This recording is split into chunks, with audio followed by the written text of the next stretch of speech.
नमस्कार दोस्तों, अघोर साधना में आप सबका स्वागत है। तो कई लोग, जैसे मैं कोई यंत्र बताता हूँ आप लोगों को, तो कई लोग मुझसे पूछते हैं क्या गुरुजी हम वो यंत्र बाज़ार से ला सकते हैं?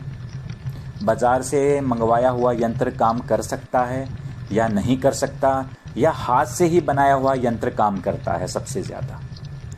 तो आज मैं आपको इसी चीज़ के बारे बताऊंगा, हाथ से बनाए यंत्र और बाजार के यंत्र दोनों में से कौन अधिक प्रभावी होते हैं। तो चलिए शुरू करते हैं। तो सबसे पहले तो रेखाओं, अंकों और बीज मंत्रों का एक ऐसा योग जो किसी विशेष देव के लिए समर्पित हो, उसे यंत्र कहलाता है। यंत्र के महत्व को यदि हम सामान्य शब्दों में समझने का प्रयास करें तो हम ऐसा कह सकते हैं कि यंत्र एक प्रकार से भक्त और देव के बीच संचार माध्यम का कार्य करता है। सभी देवों के लिए पृथक पृथक यंत्रों का उल्लेख मिलता है।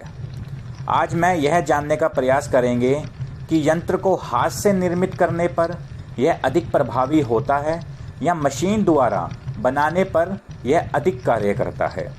कौन सी धातु पर या कागज पर यंत्र अधिक कार्य होता है और कौन से देव का यंत्र अधिक शक्तिशाली होता है। तो सबसे पहले तो मैं आपको बताऊंगा हाथ द्वारा बनाए यंत्र व मशीन द्वारा निर्मित यंत्र, इन दोनों की मैं आपको डेफिनेशन दूंगा। मशीन द्वारा धातु पर निर्मित यंत्र की अपेक्षा हाथ द्वारा बनाए गए यंत्र अधिक प्रभावी होते हैं। किसी यंत्र का निर्माण किसी व्यक्ति द्वारा किया गया है, किसी भाव से किया गया है, किसी स्थान पर बैठकर किया गया है, किसी नक्षत्र में व किसी मुहूर्त में किया गया है और किसी सामग्री द्वारा किया गया है। ये सभी बातें यंत्र के निर्माण के समय बहुत महत्व रखती है और मशीन द्वारा निर्मित यंत्र को बनाते समय उपरोक्त बातों को ध्यान में नहीं रखा जाता है कि जो कि मैंने हाथ से बनाए हुए यंत्र की जो बातें बताई हैं वो मशीन के द्वारा यंत्र बनाने वाले कभी नहीं देखते। इसलिए ऐसे यंत्र प्रभावहीन हो सकते हैं, यानी काम नहीं करते। हाथ से बनाए यंत्र भी प्रभावहीन हो सकते हैं यदि उनका निर्माण गलत विधि द्वारा अशुभ समय में किया गया हो। तो अब अगला, हाथ द्वारा यंत्र का निर्माण किस कागज पर और किस प्रकार से करना चाहिए? तो शास्त्रों में भोजपत्र पर, अष्टगंध की शाही द्वारा और अनार की कलम से यंत्र लिखने का विधान मिलता है। जो यंत्र भोजपत्र पर विधि अनुसार बनाए जाते हैं वे सबसे अधिक शक्तिशाली होते हैं। यंत्र को बनाते समय इष्ट देव के प्रति पूर्ण विश्वास और श्रद्धा भाव रखें और उनका स्मरण करते हुए यंत्र का निर्माण करें। यंत्र बनाने का शुभ दिन और शुभ मुहूर्त यंत्र की प्रकृति पर निर्भर करता है कि किस देव या देवी का यंत्र बनाया जा रहा है। यह भिन्न भिन्न होते हैं, मतलब हर तरह का यंत्र अलग अलग तरीके से बनाया जाता है। यंत्र का निर्माण यदि किसी कागज पर किया जाता है तो वह भी बाजार में मिलने वाले मशीनों द्वारा निर्मित यंत्रों की अपेक्षा अच्छे परिणाम दे सकते हैं।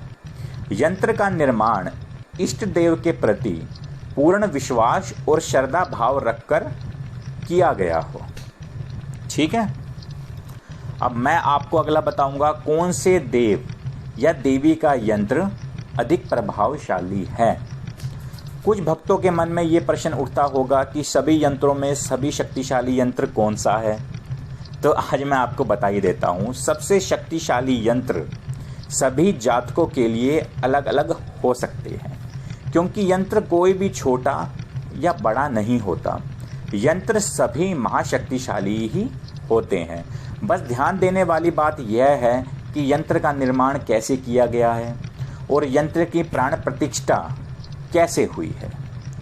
आपके लिए सबसे शक्तिशाली यंत्र आपके इष्ट देव का है।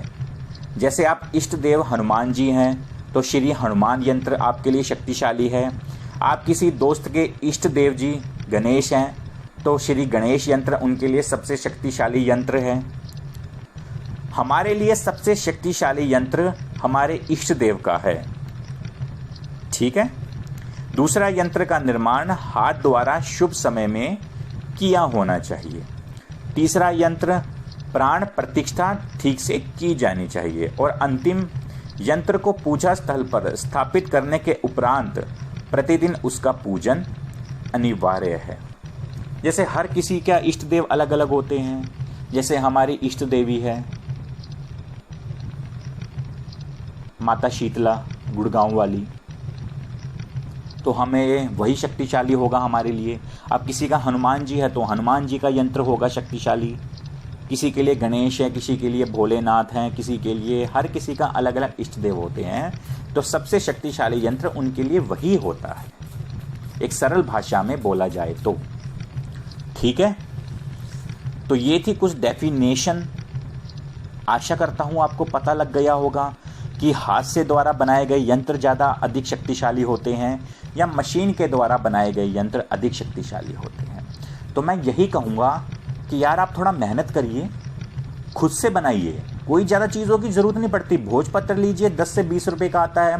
अष्टगंधा की शाही लीजिए, वो भी 20 से 30 रुपए की आती है। अनार की कलम आपको पंसारी से लेनी है तो पंसारी से मिल जाएगी। अगर आपको पंसारी से नहीं लेना तो किसी घर में अनार का पेड़ लगा हुआ है तो वहाँ पे आप अनार की कलम तोड़ के उसको पेंसिल की तरह बना लीजिए।